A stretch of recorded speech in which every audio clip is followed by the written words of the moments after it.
আজকের রেসিপিতে থাকছে লোভনীয় স্বাদে তালের পায়েস। আর পায়েসটা তৈরি করা এতটাই সহজ আর খেতেও অনেক মজার হয় যে আপনি একবার তৈরি করলে বারবার তৈরি করতে ইচ্ছে করবে। আসসালামু আলাইকুম, আশা করি সবাই ভালো আছেন। আমি আলহামদুলিল্লাহ ভালো আছি। আজকের রেসিপিতে তৈরি করে দেখাবো তালের পায়েস। আর পায়েসটা তৈরি করা কিন্তু একদমই সহজ। তো ভিউয়ার্স, আজকের রেসিপি ভালো লাগলে ভিডিওটিতে লাইক দিবেন আর বেশি বেশি করে শেয়ার করবেন। তো মূল রেসিপিতে চলে আসলাম। প্রথমে একটি মিক্সিং বোলের ভিতরে 1 কাপ নিয়ে নিয়েছি পোলাওয়ের চাল। পোলাওয়ের চাল নেওয়ার চেষ্টা করবেন, এতে করে খুব সুন্দর একটা ঘ্রাণ আসবে। আর এখানে পানি দিয়ে বারবার চালটাকে ধুয়ে পরিষ্কার করে এই চালটাকে আমি 20 মিনিটের মতো ভিজিয়ে রাখবো। এতে করে পায়েসটা কিন্তু খুব তাড়াতাড়ি হয়ে যাবে আর খেতেও কিন্তু খুবই ভালো লাগবে। এই যে আমি এটাকে রেস্টে রেখে দিয়েছি। পায়েস রান্না করার জন্য চুলায় আগে থেকেই 1 লিটার দুধ এখানে বসিয়ে জাল করে নিয়েছি। এখন এর মধ্যে দিয়ে দিচ্ছি দারুচিনি, এলাচ আর তেজপাতা দিয়ে নেড়েচেড়ে মিক্স করে দিব। এখন দিয়ে দিচ্ছি চিনি। এখানে আমি 1.5 কাপের মতো চিনি দিয়ে দিয়েছি। আপনাদের স্বাদ অনুযায়ী মিষ্টিটা বুঝে দিবেন। আর দিয়ে দিয়েছি স্বাদ মতো লবণ। দিয়ে নেড়েচেড়ে খুব ভালোভাবে মিক্স করে নিতে হবে।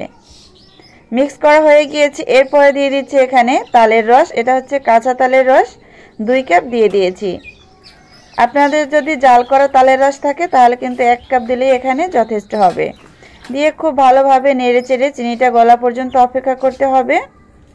এরপরে দিয়ে দিচ্ছি আমি এই যে ভিজিয়ে রাখা পোলাওয়ের চাল।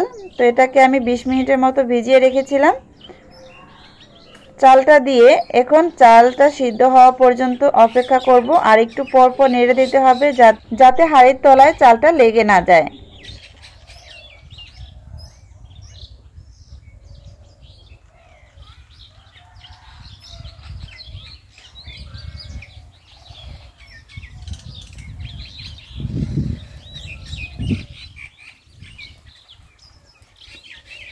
কিছুটা সময় জাল করার পরে বলক চলে এসেছে। আর এখন চুলার আঁচটা একটু কমিয়ে দিয়ে তারপর এটাকে রান্না করে নিতে হবে। এতে করে চালটা খুব ভালোভাবে সিদ্ধ হতে পারবে।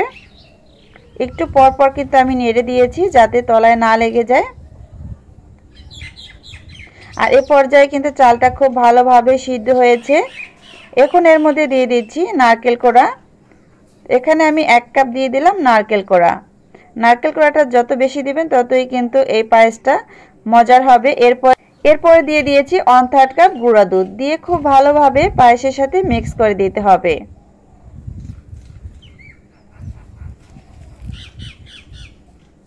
কিছুটা সময় মিক্স করে দিয়েছি। এখন 3 থেকে 4 মিনিটের মতো এটাকে জাল করে নিব। আপনারা চাইলে কিন্তু এখানে কিশমিশ অথবা বাদাম অ্যাড করে দিতে পারেন, এতে করে খেতে আরো ভালো লাগবে।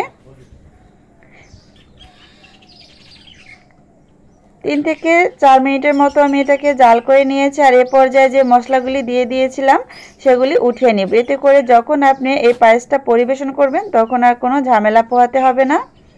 তো আশা করি আজকের এই পায়েসের রেসিপি আপনাদের কাছে খুবই ভালো লাগবে। রেসিপি ভালো লাগলে এই পাকা তালের সিজন থাকতেই পায়েসটা তৈরি করার চেষ্টা করবেন, এতে করে খেতে কিন্তু অনেক অনেক মজার হয়।